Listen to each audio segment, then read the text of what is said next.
அடுத்ததாக விரைவுச் செய்திகளை பார்க்கலாம்.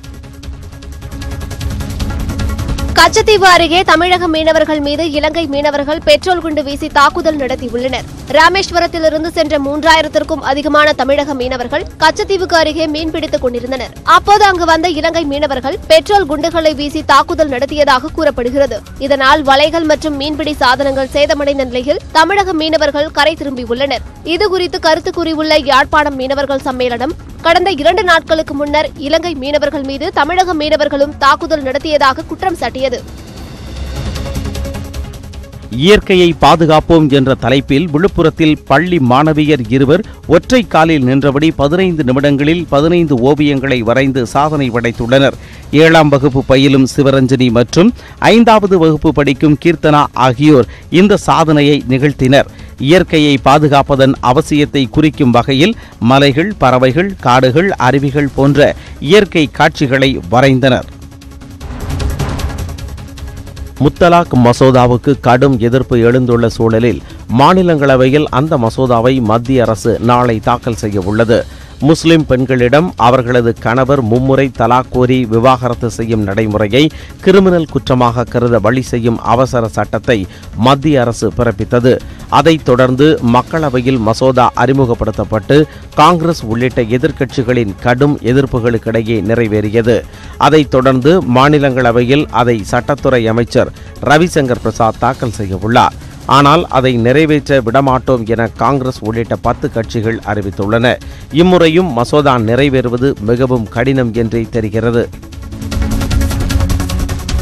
திருச்சியில் பல்வேறு நாய்கள் பங்கேற்ற கண்காட்சி நடைபெற்றது. செல்ல பிராணிகள் குறித்து பொதுமக்களிடையே விழிப்புணர்வை ஏற்படுத்தும் வகையில் நடைபெற்ற இக்கண்காட்சியில் Pomeranian, dachshund, pug, bulldog, Doberman உள்ளிட்ட வெளிநாட்டு வகை நாய்களும், ராஜபாளையம், கோம்பை, சிப்பிப்பாறை உள்ளிட்ட உள்ளூர் வகை நாய்களும் பங்கேற்றன. உடல் கட்டமைப்பு, கட்டளைக்கு கீழ்வடிதல், நடை, ஓட்டம், உரிமையாளர்களின் பராமரிப்பு, தோற்றம் ஆகியவற்றின் அடிப்படையில் சிறந்த நாய்கள் தேர்ந்தெடுக்கப்பட்டு பரிசுகள் வழங்கப்பட்டன. இறுதியில் ரயில்வே பாதுகாப்பு படை நாய்களின் வீரதீர கண்காட்சி நடைபெற்றது.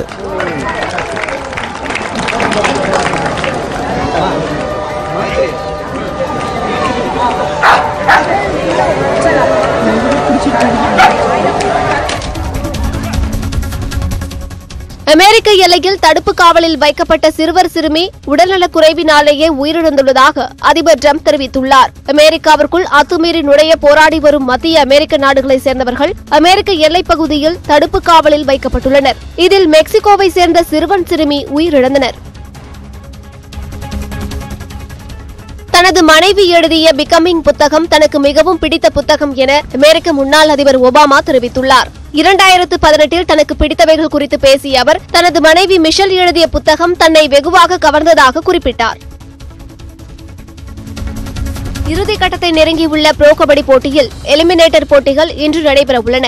கொச்சியில் இரவு 8 மணிக்கு நடைபெறும் முதல் எலிமினேட்டர் போட்டியில் மும்பை, உத்தரப்பிரதேச அணிகள் மோதுகின்றன. இதனையடுத்து இரவு 9 மணிக்கு நடைபெறும் 2வது எலிமினேட்டர் போட்டியில் டெல்லி, பெங்கால் அணிகள் மோத உள்ளன.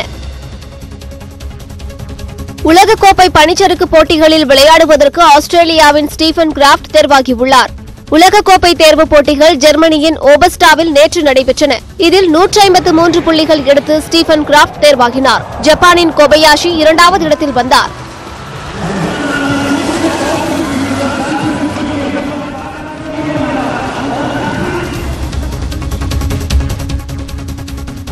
அஜித் சிவா கூட்டணியில் 4வது முறையாக இணைந்துள்ள விஸ்வாசம் படத்தின் ட்ரெய்லர் இன்று பிற்பகல் 1:30 மணியளவில் வெளியாக உள்ளது.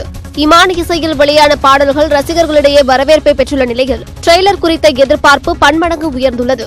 மேலும் ஜனவரி 10ஆம் தேதி படம் வெளியாகும் என எதிர்பார்க்கப்படும் நிலையில் அது குறித்த அதிகாரப்பூர்வ அறிவிப்பு ட்ரெய்லரில் வெளிவரும் என எதிர்பார்க்கப்படுகிறது.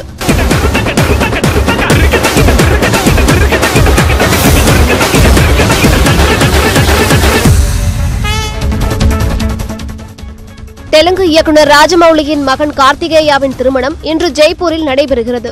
நேற்று நடந்த வரவேற்பு நிகழ்ச்சியில் தெலுங்கு திரையுலகை சேர்ந்த பிரபாஸ், ராணா, அனுஷ்கா, நாகார்ஜுனா, ராம் சரண், ஜூனியர் NTR போன்ற நட்சத்திரங்கள் பங்கேற்றுள்ளனர். ஆலுமா டோலுமா பாடலுக்கு இவர்கள் நடனமாடும் வீடியோ சமூக வலைதளங்களில் தற்போது வேகமாய் பரவி வருகிறது.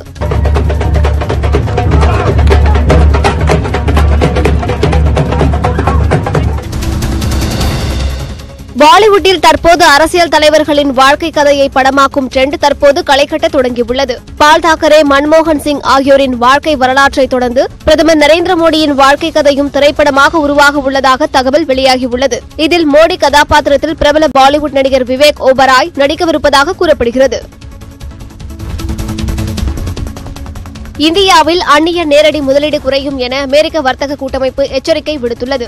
வலைதள சந்தைகளுக்கென புதிய மின்னணு வணிக கொள்கையை இந்தியா அறிமுகம் செய்தது. இதில் டிஸ்கவுண்ட் வழங்குவது குறித்து பல்வேறு கட்டுப்பாடுகள் விதிக்கப்பட்டுள்ளன. இதனால் அந்நிய நேரடி முதலீடு குறையும் என அமெரிக்கா தெரிவித்துள்ளது.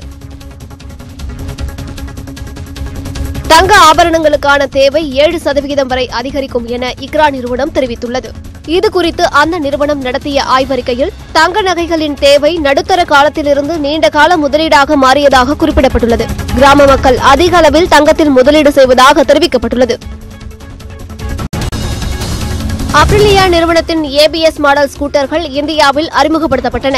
நவீன பிரேக் வசதி கொண்ட இந்த ஸ்கூட்டர்கள் 80,000 1 லட்சம் வரை விலை நிர்ணயிக்கப்பட்டுள்ளன. பிரேக் வசதி தவிர வேறு எந்தவித அம்சங்களும் பழைய மாடல்களில் இருந்து மாற்றப்படவில்லை.